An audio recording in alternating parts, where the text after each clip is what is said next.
Merci Madame la Présidente. Dans cette Assemblée et au Sénat, on a la chance d'avoir un espace transpartisan qui s'appelle la délégation aux droits des femmes, dans lesquels on a des échanges très souvent intéressants, enrichissants et qui nous permettent d'avancer sur les questions d'égalité femmes-hommes. Il se trouve qu'au sein de la délégation aux droits des femmes, il y a quelques semaines, on parlait de cette loi qui allait arriver et on s'est vraiment réjoui de cette proposition du gouvernement qui visait à mettre en fait la parité femmes-hommes dans les cabinets ministériels. Il faut savoir qu'aujourd'hui, les cabinets ministériels, ils sont composés à 41% de femmes, donc c'est pas si mal, on n'est pas si loin.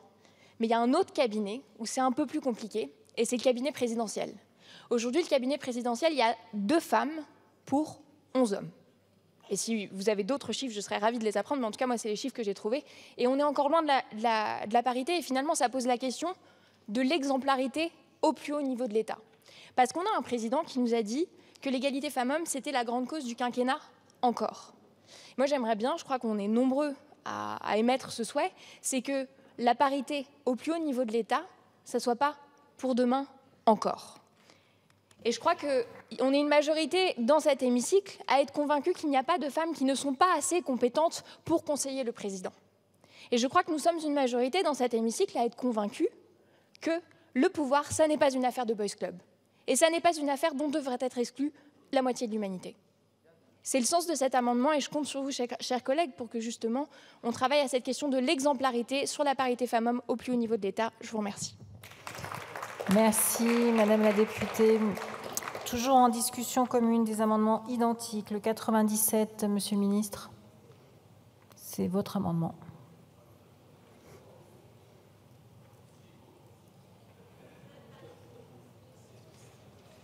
Oui, c'est vous, c'est votre amendement, le 97. J'avais un instant d'absence pour un moment important, on pourrait en convenir, qui au fond, peut-être, si vous m'autorisez, va me permettre de donner à la fois l'avis sur mon propre amendement et sur l'amendement tel qu'il est porté. L'objectif, vous avez eu l'amabilité de le rappeler, c'est une ambition qui est portée par le gouvernement d'étendre le périmètre de la loi initiale, les dispositifs de nomination équilibrée, à tous les emplois à décision du gouvernement. Il m'a semblé que c'était logique de porter cette loi. L'ambition initiale, c'était 45%. Et dès le début des débats, j'ai dit, et c'était l'engagement que j'ai pris au Sénat, je n'ai pas su faire adopter cet amendement au Sénat, mais j'avais bon espoir ce soir de le faire adopter, de dire qu'il faut que les emplois qui sont à décision du gouvernement soient à la parité parfaite. Parce qu'en plus, on a le bon vivier pour faire ça. 331 nominations, on doit pouvoir arriver à 50% de nominations. J'en profite d'ailleurs pour saluer dans mon cabinet celles qui travaillent d'arrache-pied sur ces questions-là, les fonctionnaires qui nous accompagnent aussi. Et ce soir, il n'y a pas la parité, mais dans le bon sens, si je puis dire. Et j'en profite pour saluer notre référente à l'égalité entre les femmes et les hommes pour le ministère de la Transformation et de la Fonction publique. Il y a des référents et des référentes dans chacun des ministères. Et je remercie Sandrine Staffolani qui est présente ce soir. Donc l'ambition, elle est là. Sur les emplois de l'Élysée et les postes autour du président de la République, moi, je n'ai pas de problème de fond. Je partage l'ambition que la parité s'applique absolument partout. Et donc, ce n'est pas absolument pas ce débat-là que je ferai avec vous ce soir. Je crois que le président a démontré à plusieurs reprises son engagement pour l'égalité entre les femmes et les hommes, et pas que dans les paroles, dans les actes, de nombreuses fois, dans le premier quinquennat et encore une fois dans ce quinquennat. Mais le principe que je défendrai, il est extrêmement simple. Et vous comprendrez qu'un ministre du gouvernement, et je crois les parlementaires, ne peuvent pas déroger à ce principe-là. C'est un principe très simple qui s'appelle la Constitution. L'article 16 de notre Constitution, c'est la séparation des pouvoirs. Et donc, la séparation des pouvoirs, elle consiste à dire que le Parlement ne légifère pas sur les emplois à décision de l'Élysée. C'est une distinction, elle est constitutionnelle, entre le gouvernement, et vous voyez que j'assume totalement mes responsabilités, pour le champ qui est soumis au Parlement, de pouvoir légiférer sur son champ de compétences, incluant évidemment les emplois du gouvernement. Mais ce champ de compétences, sauf à remettre en cause l'article 16 de la Constitution, je le dis devant le président de la Commission des lois, c'est la séparation des pouvoirs. Donc ma position défavorable sur l'amendement que vous portez, Madame la députée Garin, c'est une position de principe au nom de la séparation des pouvoirs. Les objectifs sont partagés et je crois le démontrer en portant cette ambition avec l'amendement numéro 97 de nommer 50% pour les emplois à décision du gouvernement. Merci, Monsieur le Ministre. Madame Regol.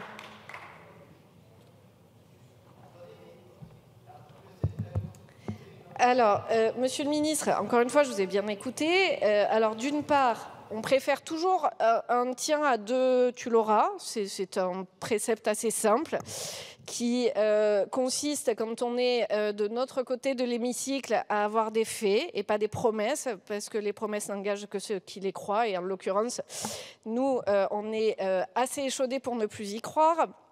Ensuite, vous nous objectez l'article 16, mais de la Constitution, pardon, mais dans votre reformulation du très bon amendement de mon excellente collègue Garin, vous n'excluez que le cabinet du président de la République, alors que vous continuez à garder ceux du gouvernement.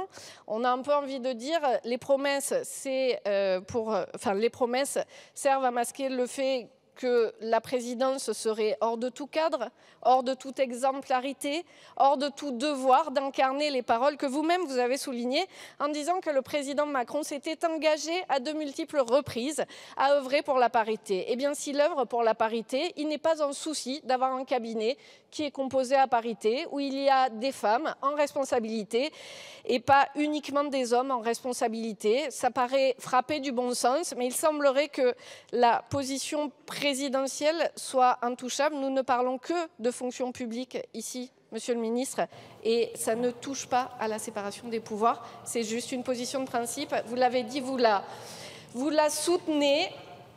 Vous l'avez dit, vous la soutenez. Montrez-le nous avec des actes concrets. Alors, je vais prendre toujours un pour un contre, mais comme il y a plusieurs amendements en discussion et qui ne sont pas identiques, Madame Garin. Merci Madame la Présidente.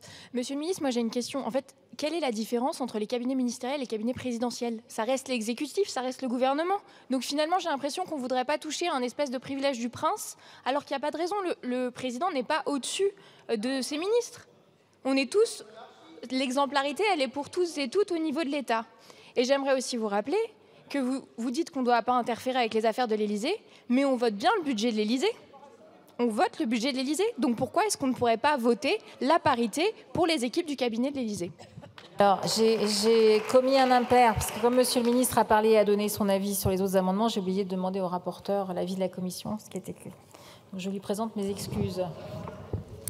Merci Madame la Présidente. On verra, Monsieur le député. Sachant que cet amendement un peu occupé aujourd'hui, nous a un peu occupé. Un rapporteur qui travaille ces dossiers. On essaye. Non.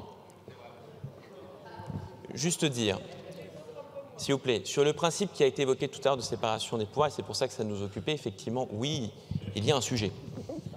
Il y a un sujet par rapport à la Constitution, la séparation des pouvoirs, par rapport à une habitude de ne pas s'immiscer dans les cabinets de l'exécutif. Alors, le gouvernement est responsable devant le Parlement, l'Élysée non. Il y a ce principe qui pourrait être retenu et qui a occupé une grande partie de notre journée, notamment sur la question recevabilité ou pas de cet amendement. Deuxièmement, ne pas oublier une chose, c'est que si nous sommes en train d'en discuter ce soir de ce sujet des cabinets ministériel, du cabinet de la présidence de la République, c'est aussi en grande partie parce qu'il y a un ministre qui est assis ici, qui l'a porté, cet objectif, dès le Sénat, et avec volontarisme, sans réussir à emporter l'adhésion des sénateurs, ce qui fait qu'automatiquement, même si l'amendement a été adopté, il y aura discussion avec nos collègues sénateurs sur le sujet. Mais ne pas l'oublier, parce que nous avons un ministre qui est très engagé dessus et qui est arrivé au Sénat et l'avait signalé dès le lendemain du Sénat en disant qu'il voulait que les obligations que l'on porte sur l'ensemble de la fonction publique soient portées également par les cabinets. Alors, de facto, on ne l'avait peut-être pas vu venir, et ça c'est l'amendement que vous avez porté, Madame Guérin, eh bien, il y a une extension vers le cabinet de la présidence de la République. Et vous le dites, est-ce que la question est légitime à être posée? Oui. Oui, parce que, est-ce qu'elle poursuit les objectifs de cette loi? Totalement. Cette loi, elle vise à renforcer la place des femmes dans les postes à responsabilité dans la fonction publique, sachant que ce qu'on observe, c'est que plus nous montons dans les responsabilités, je ne vais pas vous surprendre, plus les inégalités sont fortes. Par ailleurs, on ne peut pas nier qu'effectivement, le cabinet de la présidence de la République soit un lieu de décision majeure dans notre pays. En cela, l'amendement que vous proposez d'étendre la proposition qui avait été faite par le gouvernement au cabinet de la présidence rentre dedans, avec les objectifs d'exemplarité, avec les objectifs d'amélioration de la décision publique que cela emporte. Alors, dans ma place de rapporteur, je n'oublie pas également de vice-président de la délégation aux droits des femmes à vos côtés. Il y a d'une certaine manière un peu le cœur en balance. Le cœur en balance entre effectivement le respect des institutions et l'engagement qui est le mien depuis toujours effectivement sur les droits des femmes et le fait de savoir que pour avancer il faut parfois transgresser, même en fait tout le temps transgresser pour faire progresser les droits des femmes. Aussi ce sera un avis favorable. Merci, monsieur le rapporteur. Donc, un avis favorable sur le 38 et sur le 97. Favorable aussi ? Favorable à tout. Très bien. Alors, monsieur le président, et comme je vais reprendre quelques prises de parole, parce que c'est moi qui ai oublié tout à l'heure de demander l'avis de monsieur le rapporteur. Moi, je ne vais pas rompre votre belle unanimité, mais il y a quand même quelques soucis, puisque aucun de ces amendements n'est conforme à la Constitution. Aucun. Voilà. Aucun, parce qu'en réalité, y compris vous en avez même tiré les propres conséquences dans les rédactions que vous avez déposées, les rédactions pour ce qui concerne l'Assemblée et pour les obligations qui sont imputables à l'Assemblée en termes d'égalité professionnelle pour les fonctionnaires de l'Assemblée nationale, mais également pour le gouvernement, pour l'amendement qu'il a enfin en tout cas l'article 8 qu'il a déposé au projet de loi organique pour la magistrature. D'abord parce qu'il y a un principe que vous avez rappelé, Monsieur le Ministre, article 16 de la DDHC, qui prévoit la séparation des pouvoirs. Séparation des pouvoirs. Séparation des pouvoirs qui fait que dans des textes dans lesquels le Parlement s'auto-oblige, et lorsque une des chambres oblige l'autre, c'est un amendement qui a été déposé par le rapporteur d'ailleurs pour ce qui concerne les chambres, il est prévu que c'est dans toute la mesure compatible avec le bon fonctionnement des services et les particularités de leur organisation que les assemblées parlementaires favorisent l'égal accès des femmes et des hommes aux plus hauts emplois de la fonction publique parlementaire. Ça, c'est pour la fonction publique parlementaire et les obligations que chacune des chambres se fixe. Mais pour ce qui concerne la profession judiciaire, on retrouve exactement la même formule à l'article 8 du projet de loi organique qui prévoit que dans toute la mesure compatible avec le bon fonctionnement du service et les particularités de l'organisation judiciaire, eh bien, on atteint les mêmes objectifs. C'est la raison pour laquelle aucun de ces amendements n'est conforme à la Constitution. Mais celui qui vient dans la discussion générale en premier, le 38, il est encore moins. Parce que lorsque vous lisez l'amendement, il pose une contrainte sans aucune précision. D'abord, il ne remplit pas l'obligation constitutionnelle que je viens de décrire. Mais en plus, la conséquence de l'article 49, que chacun connaît aujourd'hui trop bien ici dans cette Assemblée, elle est qu'on a une irresponsabilité du président de la République devant l'Assemblée nationale, qui est la conséquence de la responsabilité du gouvernement devant l'Assemblée nationale. Et donc, dès lors, l'Assemblée nationale, et à fortiori le Sénat, ne peut pas fixer d'obligation à l'égard de la présidence de la République pour des raisons de séparation des pouvoirs évidentes que je viens de vous présenter, au-delà même du principe et de la formule qu'il aurait fallu inscrire dans les amendements qui sont ceux du gouvernement, de Mme Garin, de Mme Miadan, et qui aujourd'hui présentent des véritables problèmes de droit. Donc, moi, à titre personnel, et pour les raisons que je viens de vous exposer, je serai contre l'intégralité de ces amendements. Merci, Monsieur le Président. Alors, comme je me suis vraiment mêlé les pinceaux sur cette liasse d'amendements, j'ai oublié de donner la parole à Mme Miadan sur le 90, qui était identique à celui de Monsieur le Ministre. Oui, absolument, Madame le Président, je vous remercie. En fait, je pense que nous parlons quand même tous ici le même langage, nous avons le même objectif et nous avons la même ambition. Cette ambition qui consiste à renforcer le droit des femmes et renforcer l'égalité homme-femme et d'en faire quelque chose de concret, d'en faire un acte concret. Comme l'a rappelé ma collègue Garin, de nombreux emplois, alors il y a près de 2/3 des emplois de la fonction publique qui sont occupés par des femmes. Pourtant, elle reste encore très peu présente dans les emplois d'encadrement et de direction. Et ça, c'est quelque chose, c'est un véritable, c'est une problématique réelle. Et dans ce contexte, il apparaît nécessaire de renforcer le droit des femmes aux responsabilités qui est vraiment des responsabilités dans la fonction publique. Et c'est tout l'engagement de notre ministre de la transformation et de la fonction publique, Monsieur Stanislas Guerini, qui réaffirme, et Monsieur le ministre, vous réaffirmez ainsi l'enjeu majeur de la parité dans notre société. Vous le réaffirmez dans notre hémicycle et vous l'avez aussi réaffirmé, et c'est heureux, devant le Sénat. Monsieur le ministre, personne ne l'avait fait avant vous. Personne n'avait pris l'initiative d'un tel projet de loi avant vous, et ça, nous devons le souligner. Alors oui, le présent amendement vise à relever de 50% le taux de personnes de chaque sexe pour les primo-nominations, pour les emplois nommés directement par le gouvernement, et pour ceux des cabinets ministériels dont la liste est définie par décret.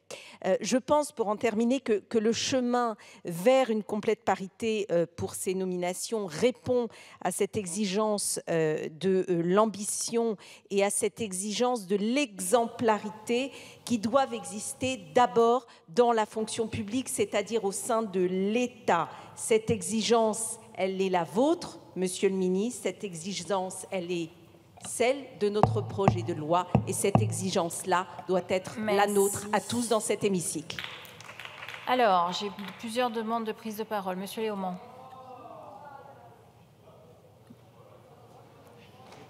C'est un rappel au règlement ou c'est sur le texte? Non, pas du tout. C'est parce qu'il y a la Constitution dans le règlement. Non, vous savez que je suis un grand amateur de la Déclaration des droits de l'homme et du citoyen, donc quand c'est le président de la Commission des lois en personne qui la cite, je ne peux pas y résister. Article 16 de la Déclaration des droits de l'homme et du citoyen, vous l'avez cité, Monsieur le Président, toute société dans laquelle la garantie des droits n'est pas assurée... Ah, faut pas oublier la première partie de la phrase aussi. Toute société dans laquelle la garantie des droits n'est pas assurée, ni la séparation des pouvoirs déterminée n'a point de constitution. Nous avons une constitution qui détermine la séparation des pouvoirs. Vous nous dites, si jamais nous prenons la décision, Assemblée nationale que nous sommes, représentants du peuple souverain que nous sommes, de faire en sorte qu'à l'intérieur des cabinets ministériels et présidentiels, il y ait la parité, alors nous serons anticonstitutionnels parce que nous ne respecterons pas la séparation des pouvoirs. Mais il y a l'article 1 de la Constitution de la France. On ne le dit pas assez souvent, l'article 1. La loi favorise l'égal accès des femmes et des hommes aux mandats électoraux et fonctions électives, ainsi qu'aux responsabilités professionnelles et sociales. Nous sommes très constitutionnels en disant qu'il faut que les femmes puissent être à égalité avec les hommes à l'intérieur des cabinets ministériels et présidentiels, puisque nous avons une constitution, celle de la Ve République, même si je ne suis pas d'accord avec elle, et puisque cette constitution, à son article 1er, vient de vous dire que l'amendement de Madame Garin est celui qui fait le plus exactement le respect de la Constitution en ne séparant pas les cabinets ministériels et présidentiels, et donc en favorisant l'égal accès des femmes et des hommes aux emplois publics. Alors, vous voulez prendre la parole tout de suite, Monsieur le Ministre, quand vous voulez. Alors, Madame Thévenot. Merci Madame la Présidente. J'entendais il y a quelques minutes qu'il y avait un souci. Effectivement, il y a un souci. Il y a un souci parce que nous ne sommes toujours pas aux objectifs fixés par le Président de la République sur le sujet de l'égalité femmes-hommes. Et donc je tiens à saluer ce texte ce soir sur le renforcement de l'accès aux femmes aux responsabilités dans la fonction publique, parce que oui, la fonction publique doit être moteur, doit être lanceur sur ce sujet et doit être irréprochable. Et donc ce souci, d'ailleurs, nous y répondons. Nous y répondons, comme l'a dit tout à l'heure ma collègue Garin, au sein de la délégation aux droits des femmes, puisque ce souci nous unit en permanence. Dès qu'il a été question de défendre le droit des femmes, l'égalité femmes-hommes, nous avons toujours mis un point d'ordre, un point extrêmement fort à nous unir, à dépasser peut-être souvent nos querelles partisanes pour trouver des compromis politiques. Ce souci, nous avons toujours mis un point d'orgue à toujours le mettre en avant sur les différentes commissions qui ont pu ici porter des amendements. Et je tiens notamment ici à saluer le travail de la rapporteure Stéphanie Ries sur le PLFSS et sur les différentes lois qu'elle a pu mener, puisqu'elle nous a permis d'avancer et nous avons toujours voté à l'unanimité. Et donc ce souci, nous allons y répondre aussi ce soir, puisque la majorité Renaissance votera en faveur de cet amendement. Merci, Madame la députée. Alors, je ne sais pas si... Monsieur le ministre. C'est ma dernière remarque sur le sujet. Elle est simplement d'appeler à la vigilance des parlementaires sur la question. On peut, et je doute que nous passions la nuit sur un grand débat constitutionnel. En l'occurrence, il y a une jurisprudence du Conseil constitutionnel sur les questions qui, justement, visent à la séparation des pouvoirs. Sur de nombreuses fois, des questions qui sont portées sur des questions soumises au Parlement qui concernaient la présidence de la République. Je pense aux questions, par exemple, de rémunération du président de la République. Ce n'est pas du président Macron dont je parle, c'était du président Hollande.